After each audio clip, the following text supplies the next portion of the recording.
दादांचं हे गाणं आणि त्यानंतर गाण्यामध्ये माझ्यासोबत म्हणजे भाऊ, तर मग विषय संपला. मी तर एकदम खुश होते की मला हा चान्स आहे की भाऊंसोबत काम करायचा आणि मला खूप आनंद झाला या गोष्टीचा आणि मी झटकन हो म्हटले. भाऊंसोबत मी गाणं केलं त्यावेळेस मीही थोडीशी असं की अरे भाऊ म्हणजे आता मी कसं करणार, काय करणार, म्हणजे पण भाऊंनी एक छान रिलेशन, मस्त बॉन्ड छान बनवला माझ्यासोबत आणि समजवून घेतल्यात काही गोष्टी, मला समजावून सांगितल्या आणि हेच मला भाऊंचं खूप आवडलं आणि त्यांच्यामुळं खरं तर हे गाणं खूप छान झालं असं म्हणायला पाहिजे.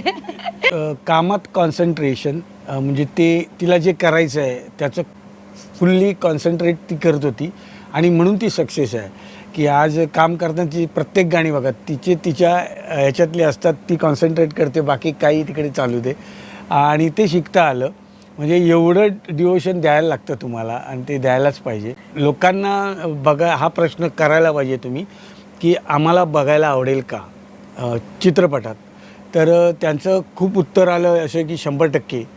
तर आम्ही नक्कीच करू काम आणि त्यांचं मनोरंजन करू असं आम्हाला वाटतं. आणि भाऊंसोबत परत काम करायला तर मी तर रेडीच आहे. त्रास द्यायला पण रेडी आहे. जसं मी ह्या गाण्यात लई मज्जा केली आणि भाऊंना त्रास पण तेवढा दिलाय आणि मस्ती पण घातली आम्ही.